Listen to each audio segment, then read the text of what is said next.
Welcome back. Now, last September, our North America correspondent, Noel Phillips, was robbed, spat on and racially assaulted. He says tougher sentences are needed after his attacker avoided jail. And Noel joins us now from New York. Noel, your attacker wants to meet you.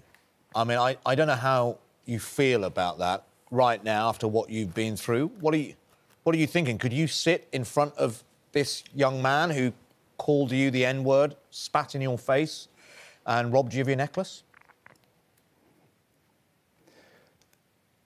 At the moment, Adil, I am considering it. I'm seriously considering it on the basis that I think it will help me in perhaps trying to understand why he did what he did, and also trying to just be able to piece together why he decided to pick me on that day. I was just stood on a busy street in central London with a few friends. We'd been out to have dinner, and I was just stood outside a train station, and I just remembered having a necklace on, and I had a bag across my shoulder like this.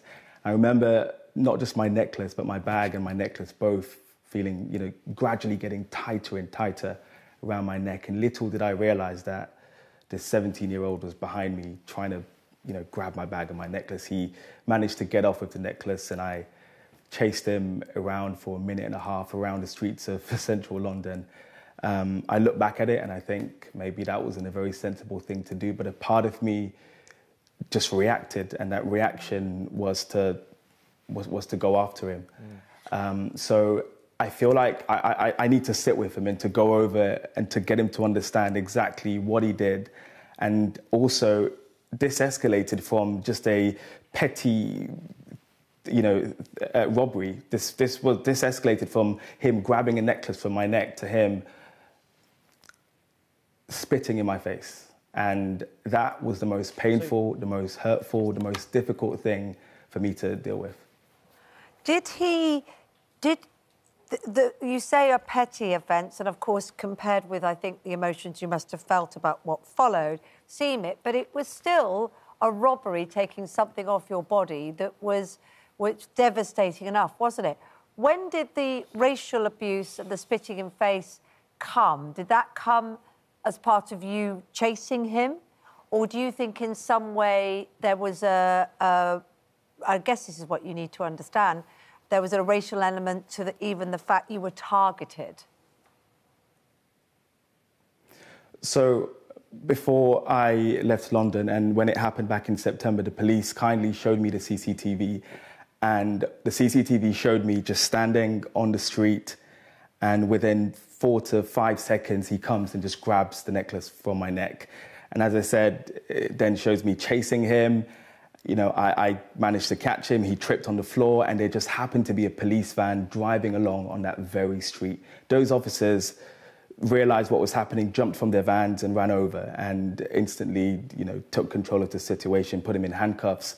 At that point, I just wanted my necklace back, and I thought the sensible thing to do to de-escalate and to not press charges was to go over to him and say, listen, just tell me where the necklace is. And at that point, he spat in my face, and he called me the N-word, and he repeated the N-word quite a few times. And I remember there were a group of people at that point filming on their phones and sort of shouting at the police, you know, get off him, what are you doing, you're too heavy-handed. And little did they know exactly what had happened. And that gave me such a different perspective in how sometimes, you know, you see half the story and don't know the full story, when in fact this guy had just done, from my perspective, one of the most traumatizing things that you can do to a human being.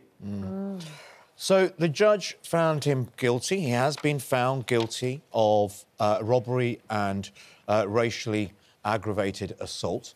And he's been told that he must go on a victim awareness and restorative justice project for 15 days. A part of that, supposedly, means the option, if you agree, of meeting him. I'm just trying to imagine it, Noel. I understand that you want to sit down with him, but you're sat with him in a room somewhere, other side of the table. This is the guy called the N-word and spat at you. What will you ask him? What is it specifically that you would like to know from him? So I would love to know, why did he decide to use such language? I was told, in fact, by his caseworker when they contacted me that he wanted to write a letter of apology, but would I be open to meeting because he's really keen to meet. And they were keen to stress that I mean, it pains me to say it, but that he has a lot of black friends and, you know, he hangs around with a lot of black people. So this is completely out of character. They also said that he was on drugs, which I weren't convinced because he was running pretty fast for a 17-year-old and it took a lot for me to keep up with him. But I think for me, at the moment, there is such a big emphasis, isn't there, in society in having difficult conversations about race. And I feel like if I can look him in the eyes directly and get him to understand the pain of using the N-word and just how painful it is singling someone out just because of the fact that they look like me, I've got brown skin, or I might, you know, be of a certain sexual orientation, that is just wrong. And I feel like if I can have that conversation with him, maybe it won't make a difference, I don't know, but if I can just get him to understand, I mean, just everything and the pain and the trauma he's caused, I feel in so many ways that would go a long way. But as I said, I'm not happy at all with the fact that he's got 12 months rehabilitation order. I, at the last minute, tried to get in touch with the courts, with the judge in particular, to ask if he could be put on an anti-racism training course. I mean, I think that's the least that he could go on to try and understand that racism, calling someone the N-word on a busy street in central London and spitting in their face simply because they were trying to do the right thing is just, it's just the worst thing ever.